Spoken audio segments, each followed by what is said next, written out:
Subscribe करें और bell दबाएं ताकि कोई खबर रह न जाए।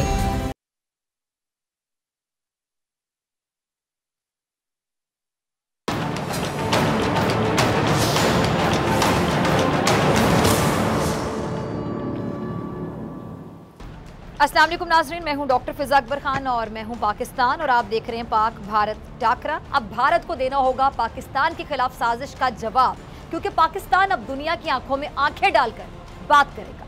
दुनिया में झूठी खबरें फैलाने और पाकिस्तान को बदनाम करने का भारतीय नेटवर्क हो गया है बेनकाब। यूरोपीय यूनियन के इदारे ने भारत का साजिशी चेहरा दुनिया को दिखा दिया है। इंडियन क्रॉनिकल्स के नाम से जारी रिपोर्ट दुनिया में डिसइंफॉर्मेशन का सबसे बड़ा जो नेटवर्क है वो बेनकाब हो गया। भारत पाकिस्तान के खिलाफ हाइब्रिड वॉर में मुलव्विस है, झूठी खबरों की फैक्ट्री चला रहा है। मैगजीन हिंदुस्तान से चलता था और भारतीय खुफिया एजेंसी रॉ ने मुख्तलिफ फॉरम्स इस्तेमाल करते हुए पाकिस्तान के खिलाफ ये बाकायदा सोची समझी साजिश के तहत प्रोपेगेंडा के मुख्तलिफ फॉरम्स को इस्तेमाल किया गया, जानबूझ के पाकिस्तान का इमेज खराब करने के लिए। इस पर डिस्कशन के लिए मेरे साथ जो पैनलिस्ट मौजूद हैं, भारत से भी पाकिस्तान से भी, उनका तारुफ करवा देती हूँ। और कश्मीर से भी रिफत बानी कश्मीरी एक्टिविस्ट हैं, बहुत शुक्रिया आपका ज्वाइन करने के लिए। जनरल रिटायर्ड राज कादियान साहब हैं, farmer deputy chief of army staff India रह चुके हैं, बहुत शुक्रिया जनरल साहब आपका भी ज्वाइन करने के लिए। और जनरल रिटायर्ड गुलाम मुस्तफ़ा साहब किसी तारुफ के मोहताज नहीं, पाकिस्तान के सीनियर दिफाई तज्जियाकार हैं, आपका भी बहुत शुक्रिया जनरल साहब ज्वाइन करने के लिए। सबसे पहले जनरल राज कादियान साहब आपकी तरफ आना चाहूँगी। ये जो भारत की पाकिस्तान मुखालिफ एक हाइब्रिड वॉर खुलकर सामने आ गई जनरल साहब। पाकिस्तान ने मोदी सरकार और रॉ की पाकिस्तान के खिलाफ जो साजिश है उसका बाकायदा पर्दा चाक कर दिया है। भारत जो सरकार है वो आलमी सतह पर यकीनी तौर पे बदनाम भी हो चुकी है, एक्सपोज हो चुकी है। कैसा महसूस कर रहे हैं बतौर इंडियन? डॉक्टर फिजा, पहले तो आपको और आपके पैनलिस्ट और देखने वालों को मेरा सलाम, नमस्कार। ये जो आप इल्ज़ाम लगा रहे हो रॉ के खिलाफ, कोई सबूत है तो वो हमारी सरकार को भेजें, उस पर एक्शन लिया जाएगा। वैसे दुनिया भारत के बारे में क्या समझती है? दुनिया भारत को पाकिस्तान की नज़रों से नहीं देखती, वो इंडिपेंडेंट नज़रों से देखती है और भारत का हर मामले में रिकॉर्ड बहुत अच्छा है। इसीलिए भारत को तकलीफ नहीं होती। आपके पीछे कभी फाइनेंशियल एक्शन टास्क फोर्स पड़ी होती है, कभी कोई और एजेंसी लग जाती है, पैसा आपके पास है नहीं। आपके दोस्त जो थे सऊदी अरेबिया में, उन्होंने भी लोन वापस ले लिया। तो इस मसले आपके हैं। भारत पर इल्ज़ाम लगाने से आपके अंदरूनी मसलों को कोई राहत नहीं मिलेगी। आप इल्ज़ाम कुछ भी लगाते जाएं। आपका कहना है कि दुनिया के सामने पर्दाफाश हो गए, दुनिया ने तो किसी ने नहीं बोला है। आप कुछ भी इल्ज़ाम लगाते जाएं, सबूत है हमारी RNAW के खिलाफ तो आप दें भारत, उस पर एक्शन लिया जाएगा या आपको जवाब दिया जाएगा। अगर आप ऐसे हमारे एक रिटायर्ड नेवल ऑफिसर को पकड़ के वहाँ बैठे रहेंगे, कहेंगे तो रॉ का एजेंट है, इसके पास तो आइडेंटिटी कार्ड भी मिला था नेवी का। कौन से इंटेलिजेंस एजेंसी है जो अपने एजेंट को सही आइडेंटिटी कार्ड लेके भेजेगी? आप लोग करते हो क्या? तो भारत भी अगर हमारी इंटेलिजेंस एजेंसी है, कुछ तो उनको क्रेडिट दे दो इंटेलिजेंस का। ये हमारा, अब तो खैर वो केस वैसे भी सब जुडिस है इंटरनेशनल कोर्ट में, लेकिन वो जाधव को जो आप लोगों ने पकड़ा है वो ईरान में अपनी नौकरी कर रहा था नेवी से रिटायर होने के बाद। उसको आपके जो दहशतगर्द संस्था है वो पकड़ के लाई और आपके ISI को बेचा है। अब आप उसको ना तो हमें कॉन्सुलर एक्सेस दे रहे हो, जो कि कोर्ट ने बोला हुआ है। आप एक्सेस देते हो तो आपके आदमी मौजूद होते हैं, आप उसको टेप रिकॉर्ड करना चाहते हो, ये तो कॉन्सुलर एक्सेस नहीं है। वो एक्सेस जो होनी चाहिए रूल के हिसाब से अनएनकम्बर्ड होनी चाहिए, फ्री ऑफ एनी एनकम्बरेंस। तो ये इल्ज़ाम जो आपने शुरू में लगाया है रॉ के खिलाफ, मैं नहीं समझता इसमें कोई सच्चाई है। अगर सच्चाई है तो दुनिया भारत को बोलेगी, पाकिस्तान के कहने से तो मैं नहीं समझता दुनिया, पाकिस्तान की क्रेडिबिलिटी दुनिया में अगर आप देखें, आप एक तो आप कर्जे के नीचे चले हो, चाइनीज पैसे, यूरोपीय यूनियन के इदारे ने ये भारत का जो साजिशी चेहरा ये दुनिया को दिखाया है। ये पाकिस्तान पे आप हर बात कर देते हैं, दुनिया जब आवाज़ उठा रही है, अब जो सर्विस जितने भी आते हैं आपके यहाँ, जो किसान अब बेचारे एहतजाज कर रहे हैं, वहाँ पे सिखों का जीना आप लोगों ने धूबर कर रखा है, वहाँ पे मुसलमान सफ़र कर रहे हैं, क्रिश्चियन सफ़र कर रहे हैं, आप लोग हर बात का इल्ज़ाम कहते हैं कि पाकिस्तान आप पे इल्ज़ाम लगा रहा है, यानी जो भारत में हो रहा है वो आप लोगों को नज़र नहीं आ रहा। आपसे। इंटरनेशनल मीडिया की खबर है, ये पाकिस्तान की खबर नहीं है, ये लोकल खबर नहीं है कहीं की, ये आपके भारत की अंदर की खबर नहीं है, ये पाकिस्तान का कोई प्रोपेगेंडा नहीं है। नहीं, वो तो आपका नजरिया है। भारत के अंदर क्या खबर नहीं है, वहाँ तो कंट्रोल मीडिया, मोदी सरकार कंट्रोल करती है। काश कि आपका मीडिया सही चेहरा दिखाए नरेंद्र मोदी, बीजेपी का तमाम लोगों को। हमारा मीडिया बिल्कुल फ्री है, 300 से ज्यादा चैनल हैं, उनको पूरी छूट है, सरकार के खिलाफ भी बोलते हैं, सरकार के हक में भी बोलते हैं, कोई सवाल नहीं उठाए जाते। आपने बल्कि एक गाइडलाइन इशू कर रखे अपने मीडिया को कि किसको आप पैनल पर बुला सकते हो जो पाकिस्तान के खिलाफ ना बोले। मैं सच कह रहा हूँ, चलो आपसे पूछूंगा नहीं है तो ये इल्जाम तो आप कुछ भी लगाते जाएं मीडिया में बैठ के, इनसे कोई हल नहीं निकलने वाला। अच्छा जनरल साहब, जनरल गुलाम मुस्तफ़ा साहब, आपने राज कादियान साहब की बातें सुनी। एक तो वो कुलभूषण के हवाले से, एक्सेस के हवाले से बात करें, क्या ये लोग खुद ऑन करते हैं उसको? और वो रोटी को चोची कहता था, कौन था वो कि हम उसको ले आए यहाँ पे और हमें क्या मिलना था उसको यहाँ लाने से? फजूल ये बात करते हैं बार बार, आप मुझे बताइए, इसका भी ज़रा जवाब दीजिएगा। और जनरल साहब कह रहे हैं कि हर मामले में हमारा रिकॉर्ड बहुत अच्छा है, तो जनरल साहब को ज़रा बता दें कि साजिशें करने में, जासूसी करने में भी भारत का वाकई रिकॉर्ड है। अब तो दुनिया कह रही है, यूरोपीय यूनियन का इदारा, इंटरनेशनल जो आलमी रिपोर्ट्स होती हैं उनको कह देते हैं कि पाकिस्तान इनके खिलाफ साजिश कर रहे हैं। देखिए, बड़ा नेटवर्क बेनकाब वो है पाकिस्तान ने की है। जी भाई, good evening to general Kadian और अस्सलाम वालेकुम। राहत बीवी साथ बैठी हुई हैं, आपको सबको भी। देखिए, एक तो जनरल कादियान ने बड़ी अच्छी बात की कि जो इंटेलिजेंस एजेंसीज जो हैं वो कोई अपने निशान नहीं छोड़ती अपने एजेंट्स को भेजने के लिए। ये राज कादियान साहब की बात मैं दोहरा रहा हूँ। तो हैरत यह है कि बॉम्बे में जब ये बॉम्बे का मसला हुआ था तो वहाँ पर भारत को ये पता नहीं था कि बॉम्बे में कितनी जगह पर ये दहशतगर्द कार्रवाई हो रही है, लेकिन उन्होंने फौरन विदिन 1 आवर उन्होंने पूरा बता दिया। जी, किसी जहाज में बैठ कर आए थे, ये फिर रबर बोट डीजी में उतरे, फिर यहाँ पर आए, बस पाकिस्तानी बिस्कुट थे, फिर उसके बाद पाकिस्तानी। तो उनके बारे में तो मेरा ख्याल है कि आपको ये भी पता होना चाहिए था कि पाकिस्तान अगर भेजता तो पाकिस्तान भी कोई निशान न छोड़ता। दूसरा, वो जिसके बारे में कहा जाता है कि ये कसाब था, ये वो आज तक उसके बारे में पता नहीं चला, उसको उन्होंने चुप करके कहते हैं कि फांसी दे दी है, लेकिन आई एम श्योर कि वो चुपे का अपना ही बंदा था, वो तक मौजूद है उनके पास। Now coming to Kulbhushan Yadav, Kulbhushan Yadav के बारे में वेरी स्मार्ट मूव, उनको पता था कि इनको एक्सेप्ट अगर नहीं करते तो फिर ख्याल और बढ़ते। इसके बाद they went to the international court और वहां पे जाकर उन्होंने शोर मचाना शुरू कर दिया।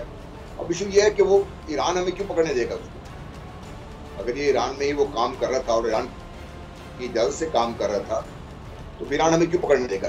हाउ इज इट पॉसिबल कि पाकिस्तान जाए और ईरान से इस किस्म का आदमी अगवा करके ले आए? वो तो खैर बार जाहिर है कि भाई दुनिया ने सबको देख लिया, काउंसिल एक्सेस उसको देते हैं, ये खुद जाते नहीं, उनको पता है कि जाके बात क्या करेंगे उससे। ये हमें डर तो ये था कि ये कहीं आके उसको और कुछ ना कर दें, उसको खत्म कर दें, कल को जहाँ पाकिस्तान पे लगाना शुरू कर दें। तो ये भी एक हमारा इशू था। तो इसलिए Pakistan has to be very careful. Pakistan अगर चाहता तो इंटरनेशनल कोर्ट ऑफ जस्टिस की जुरिसडिक्शन को जुटला सकता था, क्योंकि Pakistan was not bound to do it.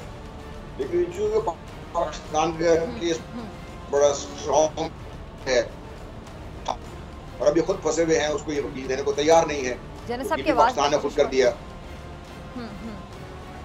जी तो वो मैं जो बात ही कर रहा था कि वो तो बहरहाल लिखा है कि अब जो लेटेस्ट जिसकी आप बात करें क्रॉनिकल्स की, ये रिपोर्ट आई है जर्मन बेस्ड जो इन्फो लैब उन्होंने निकाली है रिपोर्ट, और रिपोर्ट तकरीबन वो 1 साल से इस पर काम कर रहे थे और उन्होंने इसके सारे फुटप्रिंट्स बताए हैं कि कौन से थे, कहाँ से थे, क्या कर रहे थे, कहाँ पे कर रहे थे। हाँ, there I agree with general Kadian कि इस रिपोर्ट में बड़ा स्मार्टली उन्होंने, चूंकि बीबीसी इसको एयर कर रहा था, तो बीबीसी ने बड़ा स्मार्टली इंडिया को एक रास्ता दिया है जहाँ पर उन्होंने ये कहा है कि इसके हमें ये फुटप्रिंट्स नहीं मिल रहे कि वाकई ये रॉस कंट्रोल कर दिया, स्टेट कंट्रोल कराई थी।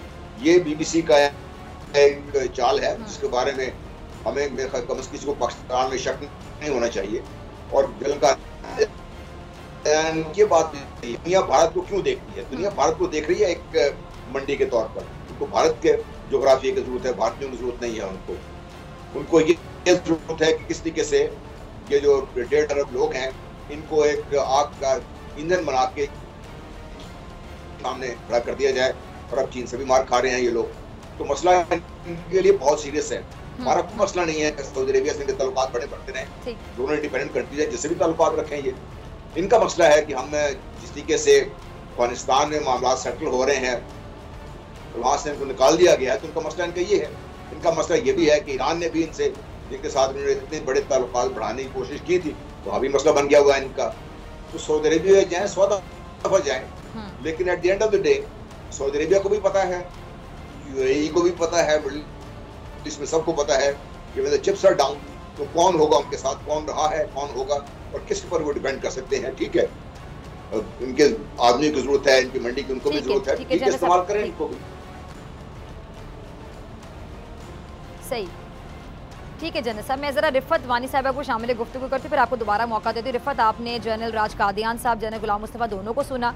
अब पाकिस्तान पे हर बार ये इल्ज़ाम लगा देते हैं भारत वाले कि हम प्रोपेगेंडा कर रहे हैं, हम इनको बदनाम करना चाह रहे हैं। हालांकि आलमी मीडिया अब बाकायदा बता रहा है, बेनकाब कर रहा है भारत को, भारत की असलियत दिखा रहा है दुनिया को।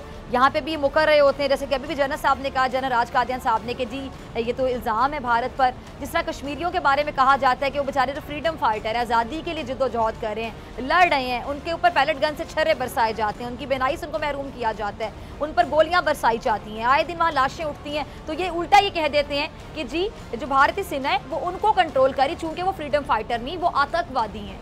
कैसा लगता है जब इस तरह के अल्फाज बोले जाते हैं, पत्थरबाज इनके मीडिया पे कहा जाता है, यानी जुल्म भी ये कर रहे हैं और साथ ही कह रहे हैं कि हमारी जो सेना है वो कंट्रोल करी उनको, चूँकि वो आतंकवादी हैं। बिस्मिल्लाहिर्रहमानिर्रहीम, बहुत शुक्रिया फ़िज़ा साहिबा, और जो तमाम मेहमान हैं हमारे साथ शामिल हैं, मैं उनका भी शुक्रिया अदा करती हूँ सुनने के लिए। और मैं उम्मीद करूँगी कि स्पेशली कादियान साहब जो है, क्योंकि मैं उन्होंने बड़ी खामोश होकर और सुना है, तो वो मुझे भी सुनेंगे। सबसे पहले तो कादियान साहब ने एक बात की थी कि प्रूफ नहीं है, तो वो जो रिपोर्ट है उसमें बाकायदा IP एड्रेसेस तक जो हैं वो दिए गए हैं, और इनका जो नेटवर्क है 110 ममालिक में इनके TV शोज़ होते रहे हैं, इनका अपना फेक मीडिया है, इनके अपने फेक चैनल्स हैं, इनके अपने फेक रिपोर्टर्स हैं जिनको ये बाकायदा पे करते हैं 110 कंट्रीज़ में। उसके बाद जो आपने बात की कश्मीर की, तो बिल्कुल आई एग्री, हमें बहुत तकलीफ़ पहुंचती है और हिंदुस्तान हमें पिछले 70 सालों से तकलीफ़ पहुंचा रहा है, और अभी उस की जो शिद्दत और एग्रेसिवनेस जो है उसमें बहुत खुल के इजाफा हो गया है। पहले जो था वो मीडिया इतना ज़्यादा पावरफुल नहीं था, हमारी चीज़ें बाहर नहीं आती थी। जनरल साहब ने एक और बात भी की, उन्होंने कहा कि हमारा मीडिया आज़ाद है। बिल्कुल, इनका मीडिया इतना आज़ाद है कि ये हमारे किसी भी शहरी के ऊपर जो कि हिंदुस्तान के अंदर जो है काम करने के लिए जाते हैं, उनके ऊपर जो है ये टेररिज्म का एक्ट लगाकर उनको जो है एज अ टेररिस्ट प्रूव करते हैं। और इनका मीडिया जो है इनकी गवर्नमेंट के लिए और आर्मी और एजेंसीज के लिए काम करता है, और वहाँ पे निहत्ते और मजलूम कश्मीरियों को जो वहाँ पे अपने काम के गर्ज से जाते हैं उनको जो है टेररिज्म में या उनको फेक इनकाउंटर्स में उनको शहीद कर दिया जाता है। आप लोग शायद अंदाज़ा नहीं कर सकते कि पिछले 1 साल से हमारे साथ क्या हो रहा है। वहाँ पे एक साइलेंट जेनोसाइड चल रहा है कश्मीर के अंदर इस टाइम। रोज़ाना हमारे बच्चे वहाँ से गायब हो जाते हैं या उनके ऊपर टेररिज्म का इल्ज़ाम लगा के उनको गायब कर दिया जाता है। अभी जैसे कि दिल्ली में अभी 3 वो गए हुए थे, लड़के गए हैं अपने मजदूरी के लिए, बेचारे गए हैं वहाँ पे, और वहाँ पे उनको एज अ टेररिस्ट अभी अंडर किया हुआ है। बेचारे उनके जो फैमिलीज हैं वो भी प्रोटेस्ट कर रही हैं, सड़कों के ऊपर हैं। एक बच्चा 3 साल का बच्चा गायब हुआ अभी 2 दिन बवीरा से, और उसकी 3 दिन पहले उसकी लाश मिली है। एक लड़का आसाम पढ़ने के लिए गया था, आसिफ डार, ठीक है, आज उसकी लाश आसाम में एक पेड़ से लटकी हुई मिली है। ठीक है, ये कहते हैं कि हमारा मीडिया आज़ाद है, तो दिखाए ना जो कश्मीरियों के साथ होता है वहाँ पे, जो इनकी आर्मी करती है वहाँ पर। जनरल साहब तो खुद आर्मी में है और इनको बहुत अच्छे तरीके से पता होगा कि इनकी आर्मी कितनी ब्रूटल है कश्मीरियों को लेकर। वहाँ पर हमारे साथ ये कहते हैं कि हमारा मीडिया आज़ाद है। कश्मीर में किसी भी जर्नलिस्ट को फ्री हैंड नहीं है कि वो जो है अपनी मर्जी से एक रिपोर्ट भी शाया करे। हमारे कितने जर्नलिस्ट जो हैं वो इस टाइम कैदोबंद की सोबतें जो है बर्दाश्त कर रहे हैं। आसिफ सुल्तान जो है उसने सिर्फ एक रिपोर्ट बना रहा था इसके ऊपर, बुरहान वानी के ऊपर, और उसको उस जुर्म में, सिर्फ उस रिपोर्ट बनाने के जुर्म में पिछले 1 साल से उसको जो है वो कैद में रखा हुआ है। उसके छोटे छोटे बच्चे हैं, माँ बाप हैं उसके, वो उसके लिए लड़ रहे हैं। सिर्फ एक तुमने उसके ऊपर रिपोर्ट क्यों बनाई? ये कह रहे हैं कि हमारा मीडिया आज़ाद है। ये कहते हैं कि जो है हमारा मीडिया जो है फ्रीली वो करने दे रहा है, जो है रिपोर्टिंग करने दे रहा है। आप ज़रा इनके मीडिया की आप रिपोर्टिंग चेक करें, वहाँ पर सिर्फ नफरत नफरत और नफरत, वहाँ पे सिर्फ कश्मीरियों के खिलाफ नफरत फैलाई जाती है। वहाँ पर जो है जितनी भी माइनॉरिटीज़ हैं उनके खिलाफ नफरत फैलाई जाती है। मैं सिर्फ अपनी ही बात नहीं करूँगी, वहाँ पे रिलीजियस हेट ये आपको मिलेगा। उनके पास 3 टॉपिक है, हिंदू मुस्लिम, कश्मीरी टेररिज्म और पाकिस्तान जो है स्पॉन्सर टेररिज्म। यही 3 टॉपिक इनके चैनल्स के ऊपर हर वक्त 24/7 इनके चल रहे होते हैं, जबकि जो असल मसाइल हैं उनकी तरफ इनका जो है कभी ध्यान नहीं होता, इनका मीडिया उसकी तरफ ध्यान नहीं देता। क्यों? क्योंकि कार जो है वो सजा दे सकती है, इनके चैनल्स बंद किए जा सकते हैं। और ये कहते हैं कि हमारा मीडिया आजाद है। कौन सा आजाद है ये मीडिया? लेकिन अभी जो सबसे हमारे लिए जो सबसे खतरनाक और बात है कि भारत में 36 सूबे हैं, भारत एक बड़ा देश है। अगर और सूबों में मीडिया फ्री है और कश्मीर में फ्री नहीं है तो कश्मीरियों को अपने अंदर झांकना चाहिए, क्या वजह है उसकी? अगर आप कश्मीरी जितने हमारे भाई टेररिस्ट के हाथों मरे हैं वो बहुत ज़्यादा है, आर्मी के हाथों एक आध एक्सीडेंटल कोई डेथ होती है। अगर कश्मीर में ही मीडिया पर बंदिश लगाई गई है तो अपने अंदर झांकें, ये क्यों है? ये पंजाब में नहीं है, हरियाणा में नहीं है, बिहार में नहीं है, तो कश्मीर में ही क्यों है? कोई तो वजह होगी। आप आज़ादी चाहते हो, आपको पीसफुल प्रोटेस्ट का पूरा हक है। आज के दिन भी प्रोटेस्ट चल रहे हैं हिंदुस्तान में, तो कहीं ना कहीं चलते ही रहते हैं। लेकिन अगर आप देश के खिलाफ हथियार उठाएंगे, वानी आपके ही नेम से एक थे, बुरहान वानी, एक यंग लड़का जो हथियार उठा के अपनी आज़ादी मांगता है, उसके खिलाफ तो कोई भी सरकार, किसी भी सरकार के लिए किया आपने, आपके सिस्टम ने, आपकी गवर्नमेंट ने बुरहान वानी का आप प्रूफ करके दिखाएं कि उसने किसी एक चींटी को भी जो है उसने नुकसान पहुंचाया हो। बुरहान वानी को क्यों? हमारे यूथ को आप सर अभी अगर आप सुनना चाहते हैं तो सुने, आप जेके पुलिस, आर्मी और Indian intelligence agencies are directly involved. वो वहां से यूथ को उठा के ले जाती हैं, जो उनकी बात नहीं मानते उनको जो है फेक इनकाउंटर्स में मार दिया जाता है। बाकी जो गरीब बच्चे हैं उनके ऊपर पीएसए लगा के उनको बंद कर दिया जाता है। जो कि अफोर्ड कर सकते हैं, उनके माँ बाप जो है 3-3, 4-4 लाख रुपया पे करके उनको छुड़ा लेते हैं। जो नहीं पे कर सकते वो जेलों के अंदर अभी तक सड़ रहे हैं। और ये इनके साथ बार होता है। कितने इनमें से जितने भी मैक्सिमम जो बच्चे हैं जो शहीद हुए हैं, उनकी स्टोरी अगर सुनी जाए तो उनको बिला वजह उठाया गया, उनको जेलों में टॉर्चर किया गया, उनको बार घरों में आते थे, रेड में उनको उठा के ले जाते थे। और इस वजह से वो मजबूर होकर उन्होंने गन उठाई है, या किसी के घर के अंदर आके उनकी माओ बहनों के साथ जो है ज्यादती की गई। आप लोगों ने सिर्फ एक जो कश्मीरी पंडित का वो बना के आप लोग उसको जस्टिफाई करते हैं, जबकि वो जगमोहन स्टेज। जी राज कादियान साहब, जवाब है आपके पास? मैं जनरल गुलाम मुस्तफा साहब आपकी तरफ आती हूं। जनरल राज कादियान साहब, रिफत की बातों का जवाब है आपके पास? तो गुस्सा आया हुआ है, बीच में बोलते हैं। मेरा पहला सवाल तो उन्होंने खुद ही जवाब दे दिया जब वो कहते हैं आपकी सरकार। वो आपकी सरकार नहीं, हमारी सरकार है। अगर वो हिंदुस्तान से अपने आप को अलग समझते हैं तो उनको शिकायत का कोई हक नहीं है। अगर वो हथियार के जरिए कश्मीर को भारत से अलग कराने की कोशिश कर रहे हैं किसी दूसरे मुल्क, पड़ोसी मुल्क की मदद से, तो फिर उनको फ्रीडम का क्या हक है बोलने का? कोई क्या बात करें? यानी आप उनको मारते रहेंगे, काबिज रहेंगे, जबरदस्ती उन पर कब्जा करना चाहेंगे? वो नहीं मानते आपको अपनी सरकार, वो नहीं रहना चाहते आपके साथ। क्लियर सी बात है। आपने भी अपने जवाब में बहुत सी बातों का जवाब दे दिया कि आप लोग बिला वजह काबिज हैं। आपने भी जवाब दे दिया। आपने कहा कि आप उसको अपनी सरकार नहीं समझते। आप मुझे बताएं, अभी जो आपने बिल लाया है, मैं चले हिंदुस्तान की वो दे देती हूँ।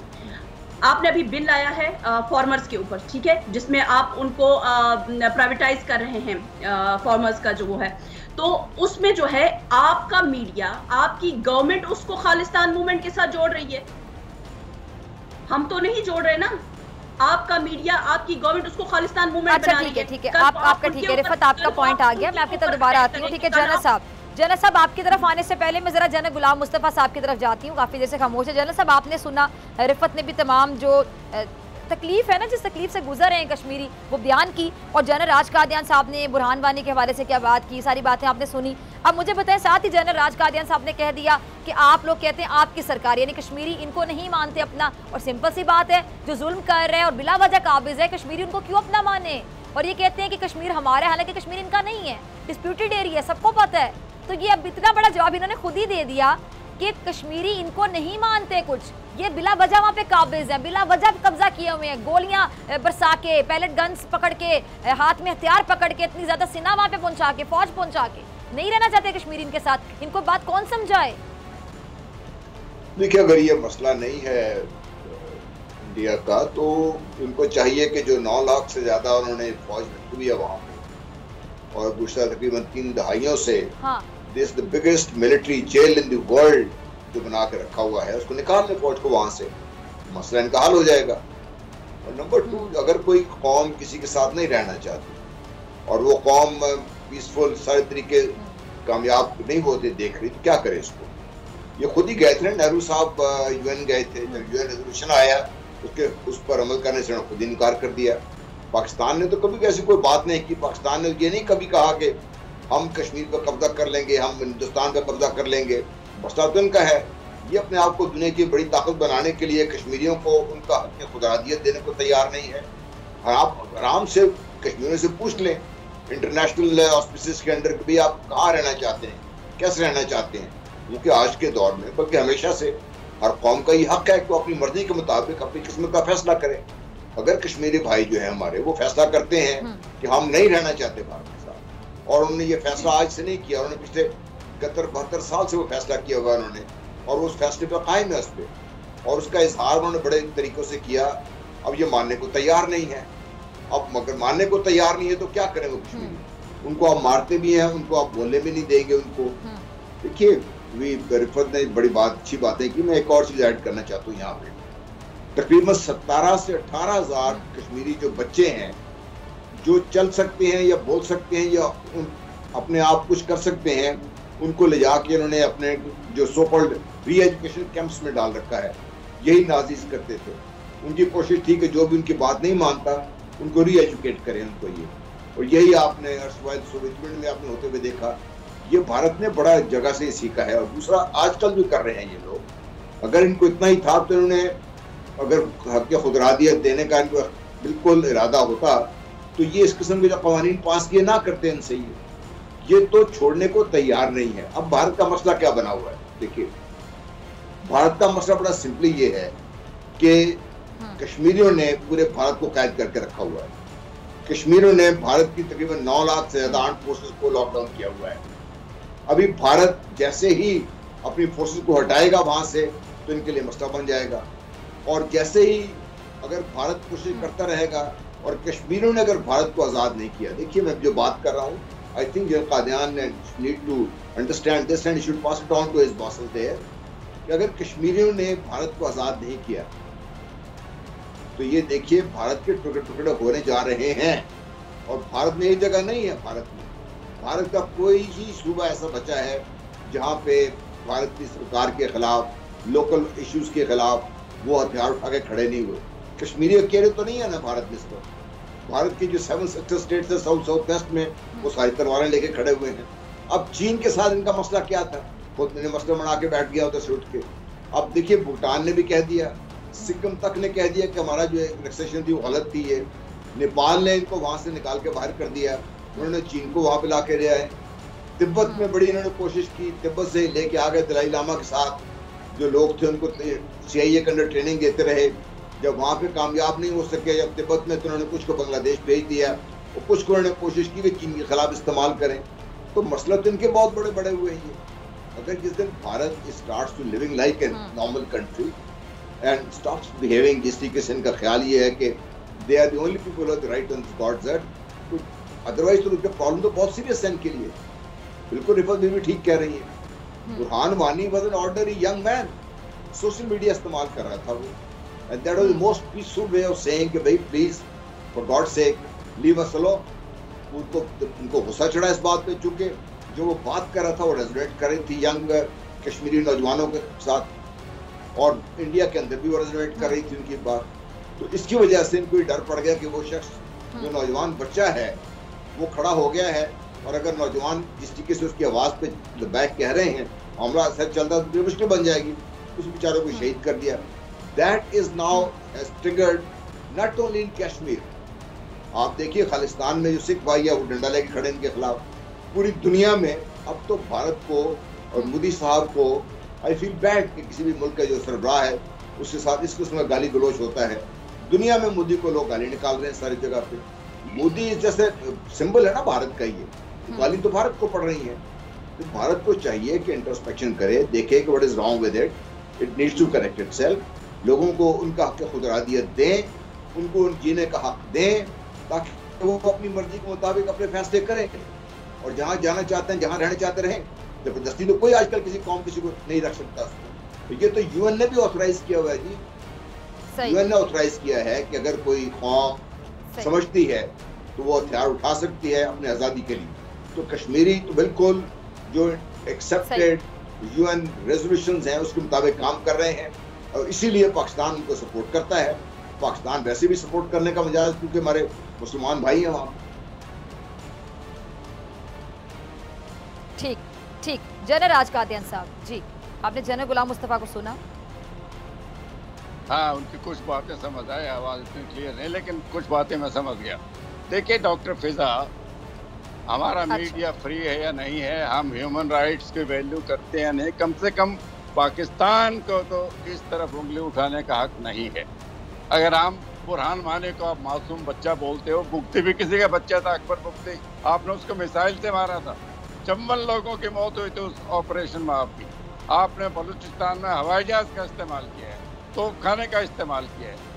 अगर आपको ह्यूमन राइट्स का इतना ही दर्द है पूरी दुनिया के मुस्लिम्स का, वो भी आप उइगर मुस्लिम की तरफ क्यों नहीं उंगली उठाते हो?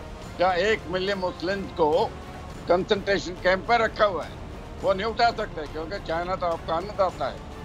भारत एक डेमोक्रेसी, कोई भी कुछ बोल सकता है। तो ये आप अपनी तरफ झांको जनरल साहब। जब आप बुरहान वानी को मासूम बच्चा, आप उसको शहादत दे दो, उसकी टिकट छाप दो, आपका डाक खाना है, आपकी टिकट है। असलियत नहीं बदलती। मासूम बच्चे हथियार उठा के दूसरों को नहीं मारते, सिक्योरिटी फोर्सेस के सोल्जर्स को नहीं मारते। अगर वो मारते हैं फिर मासूमियत नहीं है, वो उसको बच्चा नहीं बोल सकते आप। भुगते भी तो किसी का बच्चा था, उम्र में शायद इससे बड़ा अलग बात है। उसकी तरफ आपने क्यों नहीं, यही बात क्यों नहीं आर्ग्यूमेंट थी जब आपकी आर्मी ने मिसाइल से मारा था उसको केव में? भूले नहीं आप ये? अभी भी आप क्या कर रहे हैं? पश्तून एरिया में बलूचिस्तान में लोगों को दबा के रखा हुआ है। बलूचिस्तान का मूवमेंट 1948 से शुरू हुआ था, 4 बार वो मूवमेंट चल चुका है, अभी भी चल रहा है। अच्छा, वैसे जनरल गुलाम मुस्तफा साहब, जनरल राज कादियान साहब बार-बार बुगटी की बात कर रहे हैं और बार-बार ये बलूचिस्तान की बात हर प्रोग्राम में लोग करते हैं। हमारे यहाँ बलूचिस्तान में ऐसा क्या हो रहा है? बलूचिस्तान के लोग बहुत खुश हैं, या ऐसा क्या हो रहा है जो इंडिया लोगों को दिखाना चाहता है, बताना चाहता है? ये लोग जासूस भेजते हैं, ये वहाँ से भेजते हैं कि किसी तरह हम टूट जाए, अल्लाह का शुक्र है कि कभी इनकी साजिश कामयाब नहीं हो सकी। जनरल साहब देखिए, ये आपकी तरफ से सिर्फ जनरल साहब का एक पॉइंट ले लूं, जनरल गुलाम मुस्तफा साहब आया है। देखिए, चूंकि हमारे नौजवान टीमें ज्यादा पढ़ती नहीं है, तो मैं और I am sure general Kadian has read that, ये जो CAC हुई थी कांग्रेस की immediately after Pakistan came into being, उसमें बड़ा वाज़ेह उन्होंने लिखा था कि पाकिस्तान इज अननेचुरल स्टेट, ये खत्म हो जाएगा, अगर नहीं होगा तो खत्म कर दिया जाएगा। ये immediately after Pakistan came into being, इस रिकॉर्ड का हिस्सा है। ये मैं अपनी तरफ से बात नहीं कह रहा, I am sure general Kadian knows it more than I do. तो ये पाकिस्तान को तसुक्कत से दरपे है, बड़ी कोशिशें करते रहे हैं। कमिंग डाउन टू बुगती साहब अपने ही ट्रैप में खुद ही फंस गए थे उसमें। ये जो शोर मचा रहे हैं, मिसाइल मार दिया, फलाना मार दिया, पाकिस्तान मिसाइल क्यों मारेगा उसको? वो खुद ही द ओल्ड मैन कैंसर से सफ़र कर रहा था, ही वेंट इनटू अ केव, और उन्हें केव में उसकी कोशिश ये थी कि वो किसी तरीके से ट्रैप कर ले। हमारे 4 नौजवान ऑफिसर्स जो उनसे बात करने गए थे, trying to request him to come out and talk to the government, वो उन्होंने उसको भी उड़ा दिया साथ उनके, और खुद भी उड़ गए साथ इसके। ये उसके रेड बलूचिस्तान के बारे में जितनी भी आप मिस इन्फॉर्मेशन चाहे वो फैला दीजिए। बलूचिस्तान में इस वक्त अगर आप देखिए तो शायद पाकिस्तान का फास्टेस्ट डेवलपिंग प्रोविंस जो है वो बलूचिस्तान है ये, क्योंकि वहाँ पर CPEC का मेन इफेक्ट बलूचिस्तान में है। इनको मेन मसला ये है कि अगर ग्वादर पोर्ट जिस तरीके से ऑपरेशन हो गई है और जिस तरीके से ये आके जो भी इनके इंडियन ओशन में अज़ाइम थे उनकी राह में बहुत बड़ी रुकावट बन गई है। तो ये इंडिया का मसला है। ये चाहते ये है कि बलूचिस्तान को इस तरीके से, इसलिए बलूचिस्तान के पीछे पड़े हुए हैं ये लोग, और बलूचिस्तान के लोगों ने तो खुद जवाब दे दिया। हर इलेक्शन में पूरे जोर शोर से हिस्सा भी लेते हैं, उन्हीं की हुकूमत होती है, बलोची हुकूमत कर रहे हैं वहाँ पे तो कोई जाके पंजाब से या सिंध से या पख्तूनख्वा से हुकूमत नहीं कर रहा। वहाँ पे उनकी अपनी असम्बली है, सब कुछ उनके अपने हैं लोग। उनके जब चाहते हैं, जिसको चाहते हैं वो अपना बंदा इलेक्ट करके बिठा लेते हैं। उनके वसाइल कुछ और है। डेफिनेटली बहुत ज्यादा हमारा बैकवर्ड प्रोविंस है ये। अब उसको अपग्रेड करने के लिए तमाम हुकूमतों ने कोशिश की है, लेकिन अब पूरे फोकस के साथ बलूचिस्तान को अपग्रेड किया जा रहा है। बिकॉज मैंने वहाँ पे ना बहुत हर कोने में बलूचिस्तान के जाके देखा है। मैंने बलूचिस्तान की शदीद गुर्बत की हालत भी देखी है, और मैंने बलूचिस्तान वो भी देखा है कि वहाँ पर उनको जो एजुकेशनल फैसिलिटीज़ हैं, आपको पता है बलूचिस्तान में पिछले कुछ चंद सालों में पाकिस्तान, रेस्ट ऑफ पाकिस्तान से ज़्यादा ट्रेड कॉलेजेस वहाँ पे बन गए हुए हैं।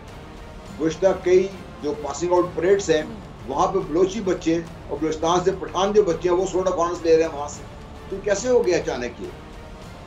अगर ये सारे हमारे खिलाफ होते, ये इस तरीके से पाकिस्तान के खिलाफ होते, तो कैसे ये हो सकता था ये सारा कुछ? तो अब थिंग्स आर डिफरेंट। इनको पास्ट में रह रहे हैं ये लोग, इनके जहन में वही चीज़ बैठी हुई है कि जो एक इन्होंने एक खाका बना के अपने जहन में बैठा हुआ है। पाकिस्तान बदल गया हुआ है इससे। Pakistan is a different Pakistan now, और इस पाकिस्तान के साथ इनको भी पता है, और इनकी जो आर्म फोर्सेस है उनको भी पता है, इनकी लीडरशिप भी पता है कि जो भी ये करके देख लिया इन्होंने, सो कॉल्ड जो सर्जिकल स्ट्राइक्स किए थी वो मोदी साहब के गले पड़ गई। जब मोदी साहब ने न्यूयॉर्क में जाके कहा कि सर्जिकल स्ट्राइक के बाद हमने पाकिस्तान की बॉडी वापस कर दी उनको, तो किसी ने मोदी साहब को याद दिलाया कि भाई साहब पाकिस्तान नहीं आपके अंदर आए थे, पाकिस्तानी फौज आप गए थे वहाँ पे, तो आपने उनकी बॉडी कैसे वापस कर दी इनकी? तो झूठ इनका वहाँ पकड़ा गया। फिर जब इन्होंने वो सो कॉल्ड एयर स्ट्राइक की, बड़ा शोर किया इन्होंने कि भाई हमने पता नहीं क्या क्या कर लिया है इनका, वो भी शायद उन्होंने देख लिया।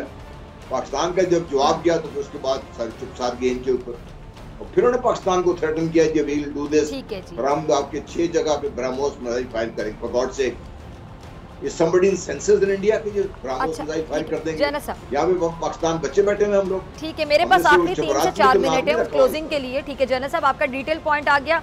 अब इसका जवाब मैं जनरल राज कादियान साहब आपसे लेने से पहले, जनरल गुलाम मुस्तफा साहब ने मेरे ख्याल से बड़ा तसल्ली बख्श जवाब दिया और आपको समझ भी आया होगा। आपसे कमेंट लेने से पहले मैं रिफत साहिबा की तरफ जाना चाहूंगी। रिफत, आप कुछ कहना चाह रही थी? सॉरी आपको इंतजार करना पड़ा। जी रिफत। नहीं इट्स ओके। मैं सिर्फ जनरल साहब को जो है, जनरल साहब मुझे लगता है कि ह्यूमन राइट्स का बहुत ख्याल रखते हैं, और जनरल साहब को मैं कुछ रिमाइंड करना चाहूँगी। जनरल साहब, मैं अभी कश्मीर की बात नहीं कर रही हूँ। आपने बात की कि जो है वो भी किसी मुक्ति भी किसी का बचा था और वहाँ पे 54 कैजुअलिटीज़ हुई। आई नेवर सपोर्ट के कोई भी इनोसेंट किलिंग हो, मुझे कत्ल गारत से वैसे ही नफरत है। लेकिन मैं आपको कुछ हिस्टोरिकल जो है कुछ पॉइंट्स बताना चाहती हूँ। 1969 गुजरात में जो है 430 मुस्लिम्स को कत्ल किया गया। 1980 में जो है 400 मुस्लिम्स, 1969 में 430, 1980 में जो है 400 मुस्लिम्स को। उसके बाद जो है आ जाता है जो नाइल मैसेकर हुआ था 1983 में 219 मुस्लिम। 1984 जो सिखों को किया गया था 3000 प्लस सिखों को कत्ल किया गया था। 1989 में 900 मुस्लिम्स को जो है वो कत्ल किया गया। 1992-93 में जो बॉम्बे रॉइट्स हुए थे उसमें 575 मुस्लिम्स को कत्ल किया गया। फिर उसके बाद गुजरात का जो आपके मोदी जी हैं उन्होंने 2000 प्लस मुस्लिम्स को वहाँ पे कत्ल किया था। फिर 2013 में 42 मुस्लिम्स को जो है वो कत्ल किया गया। ये मैं सिर्फ 2013 तक के वो फिगर दे रही हूँ। आप कहते हैं मोदी जो है वो हमारे लिए जो है बहुत ही बड़ा मसीहा साबित हुआ है। मोदी को मैं कहती हूँ कि वो murder of democracy in India है। ये जो उसका मोदी का एब्रीवेशन बनता है वो murder of democracy in India है। उसने डेमोक्रेसी अगर कुछ थोड़ी बहुत कोई उसकी कुछ नींव बचती भी थी वो भी उन्होंने ख़त्म कर दी है। उनका काम सिर्फ और सिर्फ बंदूक की जोर के ऊपर जो है लोगों को जो है वो खामोश करवाना। जैसा कि हमारे जितने भी जो बड़े बड़े ह्यूमन राइट्स एक्टिविस्ट थे उनको एक एक करके कश्मीर के अंदर जो है वो अननाउन गनमैन्स कहला के जो है उनको ख़त्म करवा दिया गया। वहाँ पर गन के जोर पे जो है लोगों को खामोश करवाया गया है। और ये कहते हैं कि ह्यूमन राइट्स की बात कर रहे हैं। आपको पाकिस्तान में ह्यूमन राइट्स वायलेशन नजर आती है? सर आप पहले हमें तो जवाब दें। जो आपने हमारे 10,000 अननोन मास ग्रेव्स वहां पे कश्मीर के अंदर है, पहले उनका तो जवाब दें। वो आपको नजर नहीं आ रहा, 54 आपको नजर आ गया। जो 10,000 कश्मीर के अंदर अननोन मास ग्रेव्स हैं वो किसकी हैं, उनका तो जवाब दें हमें पहले। जी जनरल साहब, जनरल राज कादियान साहब, मेरे ख्याल से जनरल गुलाम मुस्तफ़ा साहब और रिफत की बात का आप जवाब दें और ये आपका लास्ट कमेंट भी होगा क्योंकि क्लोजिंग में सिर्फ 2 मिनट है। जो मैं समझ पाया जनरल साहब की आवाज़ कि वो बुगती की डेथ तो उसको मारना तो जस्टिफाई कर दिया उन्होंने, बुरहान वानी की डेथ वो मासूम बच्चा था। ये तो आप कुछ भी कहते जाएं, आपने अपने लोग जो ईस्ट पाकिस्तान में थे, जो बांग्लादेशी थे, जो बंगाली थे मुस्लिम, उनके साथ क्या क्या थे कहते हैं। तो कम से कम आपके मुल्क को तो ह्यूमन राइट्स की और ये स्ट्रगल की बात नहीं करनी चाहिए।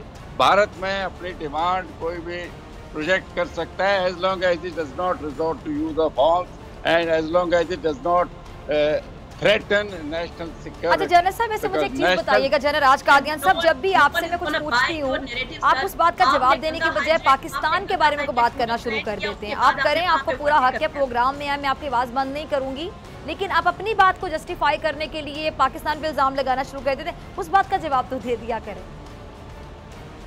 इल्जाम डॉक्टर फिजा मैं नहीं लगा रहा, इल्जाम ना आपने अपना प्रोग्राम ही इल्जाम से शुरू किया था। फॉर एग्जाम्पल मैं आपसे अगर बात करूंगी कि वहाँ पे किसान एहतजाज कर रहे हैं, वहाँ पे जो खालिस्तान तहरीक है वो जोर पकड़ी, तो उसका जवाब ये तो नहीं कि आप बलोचिस्तान के बारे में बात शुरू कर दें या आप बुगटी के बारे में बात शुरू कर दें। आप उसका जवाब पहले थे, फिर आप जितनी मर्जी बातें करें। नहीं, जवाब तो मैं दे सकता हूँ, मैंने दिया है। मैं आपसे पूछता हूँ, आपको कश्मीरी मुस्लिम की बहुत फिक्र है, वहाँ उइगर मुस्लिम क्यों, उनकी तरफ आप बोलते ही नहीं हो, क्यों नहीं? अगर आपको ह्यूमन राइट्स का दुनिया में इतना ही, आप अपने आप को इस्लामिक लीडर बनाना चाहते हो पाकिस्तान को, तो फिर सारे मुस्लिम के जहाँ भी उनके खिलाफ ह्यूमन राइट्स की वायलेशन हो रही है आवाज़ उठाओ। सिर्फ कश्मीर में ही क्यों उठा रहे हो आप? देखिए, घुमा फिरा के बात कश्मीर पर आ जाती है। कश्मीर लीगली पाकिस्तान हमेशा आवाज उठाते हैं। क्यों जनरल साहब, जनरल गुलाम मुस्तफा साहब, पाकिस्तान ने कब आवाज नहीं उठाई? पाकिस्तान तमाम दुनिया में मुसलमानों के साथ अगर कुछ बुरा होता है हम आवाज उठाते हैं, हमेशा उठाते हैं। हर उस ज्यादती के खिलाफ आवाज उठाई है जहाँ पर मुसलमान चाहते हैं। उइगर के साथ जो इंडिया ने कोशिश की थी अफगानिस्तान में बैठ के वहाँ पे उनको इंसाइट करने के लिए कि वहाँ पर ये आग लगाए वेस्टर्न चाइना में, ये नाकाम हो गए हैं। अब इनको मसला ये है इसका, एक्चुअली बात ये उइगर मुसलमानों की बात ये है ये, वरना चाइना जितनी बड़ी इन्वेस्टमेंट कर रहा है वेस्टर्न चाइना को डेवलप करने के लिए, अगर वो उनको इतने ही नापसंद होते तो मुसलमान तो सिर्फ उइगर नहीं है वहाँ पे, मुसलमान तो चाइना के अंदर मेन लैंड भी है। तो सिशान प्रोविंस उनका स्टार्ट ही जहाँ से हो रहा है, सिल्क रूट जहाँ से शुरू हो रहा है, दैट इज वहाँ मुसलमानों की मेरे ख्याल सबसे बड़े जो मस्जिद है पूरे चाइना में वहाँ पे मौजूद है। जी ठीक है जी, ठीक है, वक्त कम है, बिल्कुल क्लोजिंग का वक्त है, बल्कि क्लोजिंग से 2 मिनट ऊपर हो गए। ठीक है, तमाम मेहमानों को शुक्रिया, जनरल राज कादियान साहब, जनरल गुलाम मुस्तफा साहब और रिफत वानी साहब, आप तीनों का। डॉक्टर फिजा अकबर खान को दीजिए इजाजत, आपसे मुलाकात होगी इंशाल्लाह अगले हफ्ते पाक भारत टाकरा।